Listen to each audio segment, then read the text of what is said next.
ನೀವ್ಯಾರೋ ಬೇರೆ ರಾಜಕಾರಣಿಗಳ ರೀತಿ ಕತೆ ಹೇಳ್ಕೊಂಡು ರಾಜಕೀಯ ಮಾಡಿದವರಲ್ಲ, ಇರೋದಿದ್ದಂಗೆ ಹೇಳ್ಬಿಡ್ತೀರಿ. ಹಾಗಾಗಿ ನಿಮ್ ನೇರವಾಗಿ ಪ್ರಶ್ನೆ ಕೇಳ್ತೀನಿ, ನಿಮ್ಮನ್ನ ಚುನಾವಣೆಯಲ್ಲಿ ಯಾಕೆ ಸೋಲ್ಸಿದ್ರು ಜನ, ಮುಂದೆ ಯಾಕೆ ನಿಮ್ಮನ್ನ ಆಯ್ಕೆ ಮಾಡ್ತಾರೆ ನಿಮ್ಗೆ ಅನ್ಸುತ್ತೆ ಅಂತ? ಬಹಳ ಮುಖ್ಯವಾಗಿ ನಾವು ತುಂಬಾ ಒಳ್ಳೆ ಕೆಲಸಗಳನ್ನ ನಾವು ನಮ್ಮ ಸರ್ಕಾರದಲ್ಲಿ ನಿಜಕ್ಕೆ ಹೇಳಬೇಕು ಅಂದ್ರೆ ಬಹಳಷ್ಟು ಅಭಿವೃದ್ಧಿಗಳನ್ನ, ಕೋವಿಡ್ ಅಂತ ಮಾರಕ ಕಾಯಿಲೆಯನ್ನ ಬಹಳ ಪರಿಣಾಮಕಾರಿ ಇಡೀ ಭಾರತದಲ್ಲಿ ಕರ್ನಾಟಕ ಬಹಳ ಉತ್ತಮವಾಗಿ ನಿರ್ವಹಣೆಯನ್ನು ಮಾಡಿರುವಂಥದ್ದು ಮಾಡಿದೀವಿ. ಜನರ ಜೀವನ ಉಳಿಸಿದೀವಿ, ಜನರ ಸೇವೆನ ಸಲ್ಲಿಸಿದ್ವಿ ಕೋವಿಡ್ ಅಂತ ಮಹಾಮಾರಿಯ ಕಾಯಿಲೆಯ ಸಂದರ್ಭದಲ್ಲಿ. ಎರಡನೇದು ಅಭಿವೃದ್ಧಿ, ಮೂಲಭೂತ ಸೌಕರ್ಯ ನೀವು ನೋಡಿ, ಎಲ್ಲ ಕಡೆ ನೀರಾವರಿ ಯೋಜನೆಗಳಿಂದ ಹಿಡಿದು ಮೂಲಭೂತ ಸೌಕರ್ಯದಿಂದ ಹಿಡಿದು ಅಭಿವೃದ್ಧಿಗೆ ಅತಿ ಹೆಚ್ಚಿನ ಹಣವನ್ನ ಖರ್ಚು ಮಾಡಿದಂತ ಸರ್ಕಾರ ನಮ್ಮ ಸರ್ಕಾರ.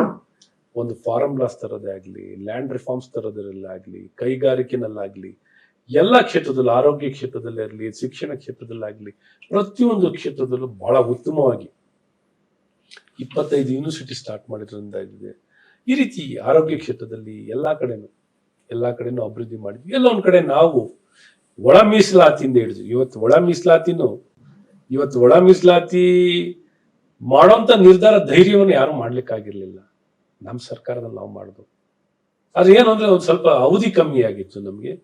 ನಾವು ಅನುಷ್ಠಾನ ಕಡಿಮೆ ಮಾಡಕ್ಕೆ, ತಿಳಿಸ್ಲಿಕ್ಕೆ ಅನುಮಾನಗಳು ಏನೇನೋ ಅಪಪ್ರಚಾರ,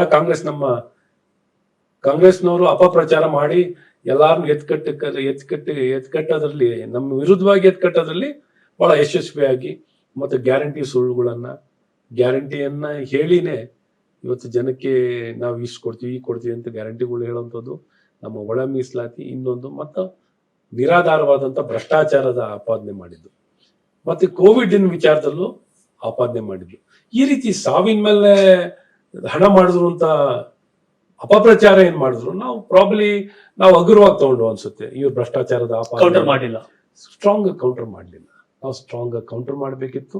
ಮತ್ತು ನಮ್ಮ ಸಾಧನೆಯನ್ನ ಇನ್ನೂ ಬಲವಾಗಿ ನಾವೆಲ್ಲ ಟೇಕನ್ ಫಾರ್ ಗ್ರಾಂಟೆಡ್ ಅನ್ಕೊಂಡ್ಬಿಟ್ಟಿದ್ದೆ. ನಾವು ಚೆನ್ನಾಗಿ ಕೆಲಸ ಮಾಡಿದೀವಿ, ನಮ್ಮ ಪರವಾಗಿದೆ ಅಲೆ ಅನ್ನೋಂಥ ತಪ್ಪು ಗ್ರಹಿಕೆನಲ್ಲಿದ್ದು, ಹಾಗಾಗಿ ನಮಗೆ ಅದರ ಶಿಕ್ಷೆ ಸಿಗುವಂಥದ್ದಾಯ್ತು. ನಮಗೆ ಕಮ್ಮಿ ಸೀಟ್ ಸಿಕ್ಕಿದ್ದು, ಬಹಳ ಕಮ್ಮಿ ಸೀಟ್ ಸಿಕ್ತು. ಅದನ್ನ ನಾವು ಸ್ವೀಕರಿಸ್ತೀವಿ. ಪ್ರಜಾಪ್ರಭುತ್ವದಲ್ಲಿ ಜನರ ತೀರ್ಮಾನವನ್ನ ಸ್ವೀಕರಿಸಬೇಕಾದ್ರೆ ಖಂಡಿತ ಇದಾಗಿದೆ. ಇವತ್ತಿಂತ ಅಧಿಕಾರಕ್ಕೆ ಎಂಥ ಪಕ್ಷನ, ಎಂಥ ವ್ಯಕ್ತಿಗಳು ತಂದಿದ್ದೀವಿ ಅಂತ ಜನ ಕೈ ಈಸಿಕೊಳ್ತಾ ಇದ್ದಾರೆ. ಎಂತಹ ಜನ ವಿರೋಧಿ ಸರ್ಕಾರ, ರೈತ ವಿರೋಧಿ, ಬಡವರ ವಿರೋಧಿ, ಪ್ರಗತಿ ವಿರೋಧಿ, ಆಡಳಿತ ವಿರೋಧಿ ಆಗಿರುವಂತ ಈ ಕಾಂಗ್ರೆಸ್ ಸರ್ಕಾರವಾಗಿದೆ. ಕಾಂಗ್ರೆಸ್ನವರು ಸೂಪರ್ ಸ್ಟಾರ್ಗಳು, ಕಾಂಗ್ರೆಸ್ನವರು ಅದ್ಭುತ ಅಂತ ಓಟ್ ಹಾಕ್ಲಿಲ್ಲ, ನೀವು ಸರಿ ಇಲ್ಲ ಅಂತ ಅವ್ರು ಓಟ್ ಹಾಕಿದ್ರು ಅಂತ ಬಹುತೇಕ ಹೇಳೋದು. ನೀವು ಸರಿಯಾಗಿ ಅದನ್ನ ಹ್ಯಾಂಡಲ್ ಮಾಡಿದ್ರೆ ಇವತ್ತು ಅವಕಾಶ ಆಗ್ತಿರ್ಲಿಲ್ಲ ಅಂತ ನಿಮ್ ಕಾರ್ಯಕರ್ತರು ಮಾತಾಡ್ತಾರೆ. ಯಾಕೆ ಈ ವಿಷಯ ಹೇಳ್ತೀನಿ ಅಂತಂದ್ರೆ, ಯಾರೋ ಮಂಗಳೂರಿನ ಒಬ್ಬ ಕಾರ್ಯಕರ್ತ ಬೆಂಗಳೂರಿಗೆ ಬಂದು ₹1 ನಿರೀಕ್ಷೆ ಇದೆ, ಗೊತ್ತಿಲ್ಲ ನಿಮ್ ಪಾರ್ಟಿಗೆ ಓಟ್ ಹಾಕಿ ಅಂತ ಕೇಳ್ಕೊಂಡು ಕೆಲಸ ಮಾಡೋ ಕಾರ್ಯಕರ್ತಿದ್ದಾರೆ. ಕಾಸಿಲ್ದೆ ಕೆಲಸ ಮಾಡೋ ಕಾರ್ಯಕರ್ತರು ಬಿಜೆಪಿ ಇದ್ದಾರೆ. ಕತ್ಕು ಇದ್ರು ಜೆಡಿಎಸ್ ಕಾರ್ಯಕರ್ತರು ಇದ್ದಾರೆ. ಕಾಂಗ್ರೆಸ್ಗೆ ಲೀಡ್ರೇ ಆ ಪಾರ್ಟಿ ಸ್ಟ್ರೆಂತ್. ಈ ತರದ ಇದು ಆಗ ನೋಡಿದಾಗ ಬಿಜೆಪಿಯ ಕಾರ್ಯಕರ್ತರು ನಿಸ್ವಾರ್ಥವಾಗಿ ಕೆಲಸ ಮಾಡೋರು. ನಾಯಕರು ಮಾಡುವಂತ ಒಂದಷ್ಟು ಸರಿಯಾದ ನಿರ್ಧಾರಗಳಲ್ಲದೆ ಇರ್ತಕ್ಕಂಥದ್ದು ಪಾರ್ಟಿಗೆ ಒಂದಷ್ಟು ಇದಾಯ್ತು ಅಂತ. What next? ಮುಂದೆ ಯಾಕೆ ಆಯ್ಕೆ ಮಾಡ್ಬೇಕು ನಿಮ್ಮನ್ನೀಗ? ಓಕೆ, ಅದ್ ಮುಗೀತು, ನೀವು ಕೆಲಸ ಮಾಡಿದ್ರಿ, ಮತ್ತೆ ನಿಮ್ ಮೇಲೆ ಅಪಪ್ರಚಾರ ಕಾಂಗ್ರೆಸ್ನವ್ರು ಮಾಡಿದ್ರು, ನೀವು ಅದನ್ನ ಸರಿಯಾಗಿ ಕೌಂಟರ್ ಮಾಡ್ಲಿಕ್ಕೆ ವಿಫಲರಾದ್ರಿ, ಹಾಗಾಗಿ ಸೋಲ್ತು. ಬಟ್ ವೈ ನಿಮ್ಮನ್ನ ಯಾಕೆ ಆಯ್ಕೆ ಮಾಡ್ಬೇಕು ನೆಕ್ಸ್ಟ್ ಅಂತ?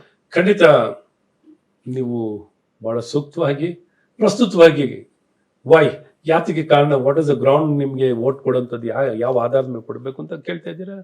ಇದಕ್ಕೆ ಬಹಳ ಸ್ಪಷ್ಟತೆ ಕೊಡ್ಲೇಬೇಕು, ನಾವು ಸ್ಪಷ್ಟವಾಗಿ ಹೇಳಲೇಬೇಕು, ಸ್ಪಷ್ಟ ಸಂದೇಶ ಕೊಡಬೇಕು. ಈ ದಿಕ್ಕಿನಲ್ಲಿ ನಾವು ಹೇಳೋದು, ಇವತ್ತೇನು ಭ್ರಷ್ಟಾಚಾರ ತಾಂಡವಾಡ್ತಿದ್ಯೋ ಸಂಪೂರ್ಣವಾಗಿ ಈ ಭ್ರಷ್ಟಾಚಾರವನ್ನ ನಿಯಂತ್ರಣ ಮಾಡಿ ಅದನ್ನು ಸದೆ ಬಡಿಯುವಂತ ಕೆಲಸದಲ್ಲಿ ನಾವು ಖಂಡಿತ ಪೂರ್ಣ ಪ್ರಮಾಣದ ಪ್ರಯತ್ನವನ್ನ ಮಾಡ್ತೀವಿ. ಮತ್ತು ಗುಣಮಟ್ಟದ ಶಿಕ್ಷಣ ಕೊಡ್ತೀವಿ, ಕೌಶಲ್ಯತೆ ಕೊಡ್ತೀವಿ, ತಂತ್ರಜ್ಞಾನ ಅಳವಡಿಸ್ತೀವಿ, ಗುಣಮಟ್ಟದ ಆರೋಗ್ಯ ಸೇವೆಗಳನ್ನ ಕೊಡ್ತೀವಿ, ಮೂಲಭೂತ ಸೌಕರ್ಯಗಳಿಗೆ ಒತ್ತನ್ನು ಕೊಡ್ತೀವಿ, ಕೈಗಾರಿಕೆಗೆ ಒತ್ತನ್ನು ಕೊಡ್ತೀವಿ. ಮತ್ತೆ ಏನು ಈ ಬೆಲೆ ಏರಿಕೆಗಳಾಗ್ತಿದವಲ್ಲ, ನಮ್ಮ ಸರ್ಕಾರದ ಅವಧಿಯಲ್ಲಿ, ನಾನು ಇವತ್ತು ಹೇಳ್ತೀನಿ, ನಮ್ಮ ಅಧಿಕಾರದ ಅವಧಿಯಲ್ಲಿ ₹1 we are not going to increase any tax. ನಮಗೆ ಯಾವ್ಯಾವ ವ್ಯಾಪ್ತಿಯಲ್ಲಿ ಏನೇನು ಇನ್ಕ್ರೀಸ್, ಅದು ಕರೆಂಟ್ ಅಲ್ಲಾಗಿರ್ಲಿ, ವಾಟರ್ನಲ್ಲಾಗಿರ್ಲಿ, ಇನ್ನೊಂದಾಗಿರ್ಲಿ, ಯಾವುದನ್ನು ಏರ್ಸೋ ಪ್ರಶ್ನೆನೇ ಇಲ್ಲ. ಮತ್ತು ಗೃಹ ನಿರ್ಮಾಣ ಆಗ್ಲಿ, ಹೌಸಿಂಗ್ ಪ್ರಾಜೆಕ್ಟ್ ಆಗಿರ್ಲಿ, ಡ್ರಿಂಕಿಂಗ್ ವಾಟರ್ ಆಗಿರ್ಲಿ, ಮೂಲಭೂತ ಸೌಕರ್ಯ, ಸುರಕ್ಷತೆ ಎಲ್ಲವನ್ನು ಕೊಟ್ಟು ಉದ್ಯೋಗ ನಿರ್ಮಾಣವನ್ನ ಮಾಡಿ ಕೈಗಾರಿಕೆ ಒತ್ತನ್ನು ಕೊಟ್ಟು ಮತ್ತು ತಂತ್ರಜ್ಞಾನ, ಆವಿಷ್ಕಾರ, ಉದ್ಯಮಶೀಲತೆ ಎಲ್ಲದಕ್ಕೂ ಒತ್ತನ್ನು ಕೊಟ್ಟು ಕರ್ನಾಟಕವನ್ನ ಭಾರತ ಮಟ್ಟದಲ್ಲಿ ಬಿಡಿ ಇಡೀ ವಿಶ್ವ ಮಟ್ಟದಲ್ಲೇ ಒಂದು ಅಗ್ರಮಾನ ಸ್ಥಾನಕ್ಕೆ ಕೊಂಡೊಯ್ಯಲಿಕ್ಕೆ ಬೇಕಾಗಿರುವಂತ ಎಲ್ಲಾ ರೀತಿಯಾದಂತಹ ರೋಡ್ ಮ್ಯಾಪ್, ನೀಲಿ ನಕ್ಷೆ ನಾವು ಬಂದಂತ ಅಧಿಕಾರದಲ್ಲಿ 3 ತಿಂಗಳು ಸಮಯದ ಒಳಗೇನೆ ನಮ್ಮ ಕಾರ್ಯಯೋಜನೆಗಳೇನು, ಹೇಗೆ ಅನುಷ್ಠಾನವನ್ನ ಮಾಡ್ತೀವಿ ಅನ್ನೋಂಥದ್ದು 3 ತಿಂಗಳ ಒಳಗಡೆ ಯೋಜನೆಗಳನ್ನ ರೂಪಿಸಿ ನಾವು ಜನಕ್ಕೆ ತಿಳಿಸುವಂತ ಕಾರ್ಯವನ್ನ ಮಾಡುವಂಥದ್ದು.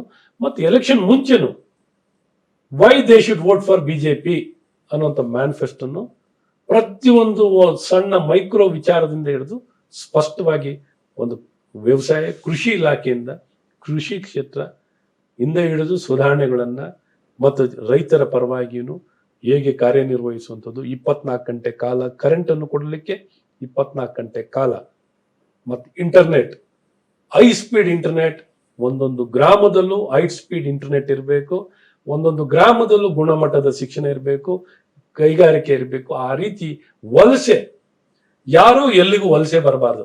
ವಲಸೆ ಬರುವಂತ ಪರಿಸ್ಥಿತಿ, ಮೈಗ್ರೇಷನ್ ಅವರ ಅವಶ್ಯಕತೆಗೆ ಬರಬೇಕೆ ಹೊರತು ಬದುಕಿನ ಅವಶ್ಯಕತೆಗೋಸ್ಕರ ಯಾರೇ ವಲಸೆ ಬರುವಂತ ಪರಿಸ್ಥಿತಿ ಇಲ್ಲದೆ ಇದೆ. ಹಾಗೆ ನಾವು ಮಾಡುವಂತದನ್ನ ಬಹಳ ಕ್ರಾಂತಿಕಾರಿಯಾಗಿ Karnataka model should be the model for the entire world ಅಂತ ಮಾಡೆಲ್ಗಳನ್ನ ಕೊಡ್ತೀವಿ. ನಾನು ಬಹಳ ರಿಕ್ವೆಸ್ಟ್ ಮಾಡ್ಕೋತೀನಿ, ನನ್ನ ಕಾರಣ ಎಷ್ಟೇ ನಮ್ಮ ಉತ್ತರ ಕರ್ನಾಟಕ ಮಂದಿ 1000 ಕಿಲೋಮೀಟರ್ ಬರ್ಬೇಕಿಲ್ಲಿ.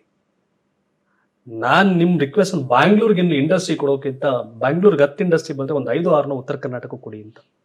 ಬೆಂಗಳೂರಲ್ಲಿ 100 ಜನಕ್ಕೆ ಉದ್ಯೋಗ ಕೊಟ್ರೆ 50 ಜನ ಮಾತ್ರ ಕನ್ನಡಿಗರು, 50 ಜನ ಬೇರೆ ಬೇರೆ ರಾಜ್ಯದವರು. ಆ 50 ಜನ ಉತ್ತರ ಕರ್ನಾಟಕ ಮಂದಿ ಕೆಲಸ ಸಿಕ್ಕರೆ 5-10 ಜನ ಮಾತ್ರ, 5 ಜನಕ್ಕೆ ಮಾತ್ರ. ಹಾಗಾಗಿ ಬರುವಂತ ಸಂಸ್ಥೆಗಳನ್ನೇ, ಬರುವಂತ ಕೈಗಾರಿಕೆಗಳನ್ನೇ ಉತ್ತರ ಕರ್ನಾಟಕ ಕೊಡಿ ಅಂತ. ಯಾಕಂದ್ರೆ ಆ ಜನರ ಬದುಕು ಬವಣೆ ನೋಡ್ತಿದ್ರೆ ಕರ್ನಾಟಕ ಇದು, ಉತ್ತರ ದಕ್ಷಿಣ ಅಲ್ಲ. ಆದ್ರೆ ಆ ದಿವಸ ನಿಮ್ಮಿಂದ ಆಗ್ಲಿ ಅಂತ ರಿಕ್ವೆಸ್ಟ್ ಮಾಡ್ತೀನಿ. ಯಾಕಂದ್ರೆ ಆ ಪಾಲಿಸಿನ ಯಾವುದೇ ಸರ್ಕಾರ ಬಂದ್ರು ಮಾಡ್ಲಿ ಅನ್ನೋದು ನನ್ನ ರಿಕ್ವೆಸ್ಟ್. ಅಂಡ್ 2ನೇ ವಿಷಯ, ನೀವು ತುಂಬಾ ಸ್ಪಷ್ಟವಾಗಿ ಹೇಳ್ತಾ ಇದ್ರಿ, ಏನು ಎತ್ತ ಅಂತೆಲ್ಲ ಮಾತನಾಡಿದಿರಿ. ಈಗಲೇ ಪ್ರಶ್ನೆ ಕೇಳಬೇಕು ಅಂತ ನನ್ಗನ್ಸ್ತು. ಮುಂದಿನ ಚುನಾವಣೆಗೆ JDS BJP ಮೈತ್ರಿಕೂಟ ಇಷ್ಟೇ ಜೋಶಾಗಿ, ಇಷ್ಟೇ ಒಗ್ಗಟ್ಟಾಗಿ ಹೋಗ್ತೀರಾ? ಖಂಡಿತ ಚುನಾವಣೆ ಒಟ್ಟಿಗೆ ಹೋಗ್ತೀರಿ? ಖಂಡಿತ. ರಾಷ್ಟ್ರ ಮಟ್ಟದಲ್ಲೂ ನಮ್ಮೆಲ್ಲರ ನಾಯಕರ ಒಪ್ಪಿಗೆ, ಅವರ ಮಾರ್ಗದರ್ಶನದಲ್ಲೇ ಆಗಿರುವಂತ ಮೈತ್ರಿ ಇದು. ಹಾಗಾಗಿ ರಾಷ್ಟ್ರ ಮಟ್ಟದಲ್ಲಿ ಇಷ್ಟು ಸ್ಪಷ್ಟತೆ ಇರ್ಬೇಕಾದ್ರೆ ನಮ್ಮಲ್ಲಿ ಇನ್ನೊಂದು ಬಹಳ ಸ್ಪಷ್ಟತೆ, ಆ ಒಗ್ಗಟ್ಟನ್ನು ಬೇಕಾಗಿದೆ. ಕರ್ನಾಟಕ ಮಟ್ಟದಲ್ಲೂ ಮೈತ್ರಿಯಾಗಿ ಒಗ್ಗಟ್ಟಿನಲ್ಲಿ ನಾವು ಹೋಗುವಂಥದ್ದು ಒಳ್ಳೇದು. ಆ ರೀತಿ ಕನ್ಸಲ್ಟೇಷನ್ ಬೇಕು, ಒಂದು ದೊಡ್ಡ ಬಹುಮತ. ಯಾಕಂದ್ರೆ ಇದುವರೆಗೂ ನಮ್ಗೂ ದೊಡ್ಡ ಬಹುಮತ ಅಂತ ಪದ ಬಳಸ್ತಾ ಇದೀರಿ, 224. ಆ ದೊಡ್ಡ ಬಹುಮತ ಅಂದ್ರೆ ನಂಬರ್ ಏನಾಗಿರ್ಬೋದು ಅಂತ? ಇಟ್ ಶುಡ್ ಬಿ ಬಿಯಾಂಡ್ 150ಗಿಂತ ಜಾಸ್ತಿನೇ ಇರಬೇಕು. 150 ದಾಟಿ ಮುಂದಕ್ಕೆ ಹೋಗ್ಬೇಕು. ಸ್ಟೆಬಿಲಿಟಿ ಇರಬೇಕು, ಚೆನ್ನಾಗಿರ್ಬೇಕು ಸರ್ಕಾರ, ಸ್ಟೇಬಲ್ ಆಗಿರ್ಬೇಕು, ಒಂದು ಪರಿಣಾಮಕಾರಿಯಾಗಿ. ನಮ್ಗೆ ಕೊಟ್ಟಂತ ಅವಧಿಯಲ್ಲಿ ನಾವು ನೆಕ್ಸ್ಟ್ ಎಲೆಕ್ಷನ್ ಬರ್ತೀವಿ ಅನ್ನೋದಕ್ಕೋಸ್ಕರ ಕೆಲಸ ಅಲ್ಲ, ನಾವು ಕೊಟ್ಟಿರೋ ಅವಧಿಯಲ್ಲಿ ಹೇಗೆ ಜನಪರವಾಗಿ ಕೆಲಸ ಮಾಡ್ತೀವಿ. ಬರೀ ನಾವು ಅಧಿಕಾರ ಪಡೆಯೋದು, ಮುಂದಿನ ಎಲೆಕ್ಷನ್ ಗೆಲ್ಲೋದಕ್ಕೋಸ್ಕರ ಸರ್ಕಾರ ಅಲ್ಲ. ಸರ್ಕಾರ ಸ್ಟೇಬಲ್ ಆಗಿರ್ಬೇಕು, ಜನಪರ. ಕೊಟ್ಟಂತ ಅವಧಿಯಲ್ಲಿ ಎಳ್ಳಷ್ಟು ನ್ಯೂನತೆ ಇಲ್ಲದೆ ಜನಪರವಾಗಿ ಕೆಲಸ ಮಾಡ್ಲಿಕ್ಕೆ ಆ ಶಕ್ತಿನ ಪಡ್ಕೊಂಡು ಜನಪರವಾಗಿ ಕೆಲಸ ಮಾಡಬೇಕು. ಪಕ್ಷ ಮುನ್ನಡೆಸಿದಾಗ, ಚುನಾವಣೆಯನ್ನ ಮುನ್ನಡೆಸಿದಾಗ ನಿಮ್ಮ ವಿಷನ್ ಇಂಪ್ಲಿಮೆಂಟ್ ಆಗುತ್ತೆ ಸರ್. ಒಂದಷ್ಟು ಗೊಂದಲಗಳು, ಪ್ರಶ್ನೆಗಳು ಸಹಜವಾಗಿ ನಿಮ್ಮ ಮುಂದೆ ಇದೆ ಮೀನ್ಸ್ ಪಕ್ಷದ ಕಾರ್ಯಕರ್ತಲಿದೆ. ಆ ಎಲ್ಲಾ ಗೊಂದಲಗಳು ಕೂಡ ಶೀಘ್ರ ತೆರೆ ಬೀಳುತ್ತಾ? ಪಾರ್ಟಿ ಕ್ಲಾರಿಟಿ ಇದೆ? ಖಂಡಿತ. ಇದು ನೋಡಿ, ನಮ್ದು ರಾಷ್ಟ್ರೀಯ ಪಕ್ಷದಲ್ಲಿ ಇಂಡಿವಿಜುವಲ್ಸ್ ಅಂತ ಆದ್ಯತೆಗಳು ಪ್ರಾಮುಖ್ಯತೆ ಪಡೀಲಿಕ್ಕೆ ಇಲ್ಲ. ಅದು ಪ್ರಶ್ನೆನೇ ಉದ್ಭವ ಆಗಲ್ಲ. ಪಕ್ಷಕ್ಕೆ ನೀವೇ ಹೇಳೋದಲ್ಲ, ಕಾರ್ಯಕರ್ತರ ಶಕ್ತಿ ಇದೆ ಮತ್ತು ವಿಚಾರಗಳು ಶಕ್ತಿ ಇದೆ, ಐಡಿಯಾಲಜಿ ಇದೆ, ವಿಚಾರ ಶಕ್ತಿ ಇದೆ, ಸ್ಪಷ್ಟತೆ ಇದೆ. ಇವಾಗ ನಾನು ನಿಮ್ಗೆ ಏನ್ ಹೇಳಿದ್ದು ಅಂದ್ರೆ, ನಾವು ಏನೊಂದು ಮಾಡ್ತೀವಿ ಅಂತ ಮೈನ್ಯೂಟ್ ಡೀಟೇಲ್ಸ್ ಹೋಮ್ವರ್ಕ್ ಮಾಡಬೇಕು. ಸುಮ್ಮನೆ ಅಧಿಕಾರ ಪಡೆಯೋದಲ್ಲ. ಅಧಿಕಾರ ಬಂದಾಗ ಅವ್ನ್ ಬೇಡ ಇವನ್ ಬೇಡ ಅಂತ ನಮ್ಗೆ ಓಟ್ ಬಂದಿದೆಯಲ್ಲ, ನಮಗೆ ಯಾತಕ್ಕೆ ಓಟ್ ಹಾಕ್ಬೇಕು ಅಂತ ಸ್ಪಷ್ಟವಾಗಿ ತಿಳಿಸ್ಬೇಕು. ಯಾತಕ್ಕೆ ಓಟ್ ಹಾಕ್ಬೇಕು, ಅವ್ನ್ ಬೇಡ ಅಂತ ಓಟ್ ಹಾಕೋದಲ್ಲ, ನಾವು ಬೇಕು ಅಂತ ಓಟ್ ಹಾಕ್ಬೇಕು. ನೀವು ಬೇಕು, ನಮಗೆ ಭಾರತೀಯ ಜನತಾ ಪಾರ್ಟಿ ಬೇಕು, ಅಧಿಕಾರಕ್ಕೆ ನೀವು ಬರಬೇಕು ಅಂತ ಓಟ್ ಹಾಕ್ಬೇಕೆ ಹೊರತು ಅವ್ರು ಬೇಡ ಅನ್ನೋದಕ್ಕಲ್ಲ. ಸೊ ಆ ರೀತಿ ಸ್ಪಷ್ಟತೆಯನ್ನ ನಾವು ಬಹಳ ಸ್ಪಷ್ಟವಾಗಿ ಯಾರೇ ಏನೇ ಬಂದರೂ ನಮ್ಮ ಎಜೆಂಡಾ ಏನು, ನಮ್ಮ ಸ್ಪಷ್ಟತೆ ಏನು, ನಮ್ಮ ಧ್ಯೇಯ ಏನು, ಉದ್ದೇಶ ಏನು ಅಂತ ಸ್ಪಷ್ಟವಾಗಿ ತಗೊಂಡು ಹೋಗ್ಬೇಕು. ಈ ಪ್ರೊಸೆಸ್ನಲ್ಲಿ ವಿ ಆರ್ ಫಿಟ್ಸ್ ಇನ್. ವೈಜ್ಞಾನಿಕವಾಗಿಯೂ ನಡಿಬೇಕು. ಹಳೆ ಕಾಲದಲ್ಲಿ ಹಿಂದೂ ಸಮಾಜವಾಗಿಯೂ ಒಂದು ಕನ್ಸಲ್ಟೇಷನ್ ಆಗಬೇಕು. ಹಿಂದೂ ಸಮಾಜದಲ್ಲಿ ವ್ಯತ್ಯಾಸಗೊಳ್ಬಾರದು. ಈ ಜಾತಿ ಆ ಜಾತಿ, ಆ ಜಾತಿ ಈ ಜಾತಿ, ಈ ಜಾತಿ ಜಾತೀಯತೆ ಹೋಗ್ಬೇಕು. ಖಂಡಿತ ಹೋಗ್ಬೇಕು, ಖಂಡಿತ ಹೋಗ್ಬೇಕು, ಖಂಡಿತ ಆ ದಿಕ್ಕಿನಲ್ಲಿ ಪ್ರಯತ್ನಗಳಾಗಬೇಕು. ಹಲವಾರು ಶತಮಾನದಿಂದ ಈ ಪ್ರಯತ್ನಗಳಿದೆ. ಈ ಪ್ರಯತ್ನಕ್ಕೆ ಇನ್ನೂ ಒತ್ತು ಸಿಗುವಂಥದ್ದಾಗಬೇಕು, ಅದಕ್ಕೆ ಚಾಲನೆ ಸಿಗುವಂಥದ್ದಾಗಬೇಕು. ಅದು ಸಿಕ್ಕಿ ವಿಶೇಷವಾಗಿ 21ನೇ ಶತಮಾನದಲ್ಲಿ ಇನ್ನೂ ಈ ಭಾಷೆನಲ್ಲಿ ನಾವು ಮಾತಾಡಿದ್ರೆ ಸಮಾಜ. ಈಗಿನ ಕಾಲದಲ್ಲಿ ಪ್ರತಿಯೊಬ್ರು ಕೆಮಿಕಲ್ ಮಿಶ್ರಣ ಆಹಾರ ತಿಂದು BP ಶುಗರ್ ಬಂತು ಅಂತ ಚಿಂತೆ ಮಾಡ್ತಾರೆ. 24 ಧಾನ್ಯಗಳನ್ನ ನೀರಿನಲ್ಲಿ ನೆನೆಸಿ ನೆರಳಿನಲ್ಲಿ ಒಣಗಿಸಿ ಮಣ್ಣಿನ ಮಡಿಕೆಯಲ್ಲಿ ಹದವಾಗಿ ಹುರಿದು ಸಾಂಪ್ರದಾಯಿಕ ಪದ್ಧತಿಯಲ್ಲಿ ತಯಾರಾಗಿದೆ ಜೀನಿ. ಸಿರಿಧಾನ್ಯಗಳ ಸಿರಿ ಜೀನಿ ಕುಡಿಯಿರಿ, ಆರೋಗ್ಯವಾಗಿರಿ.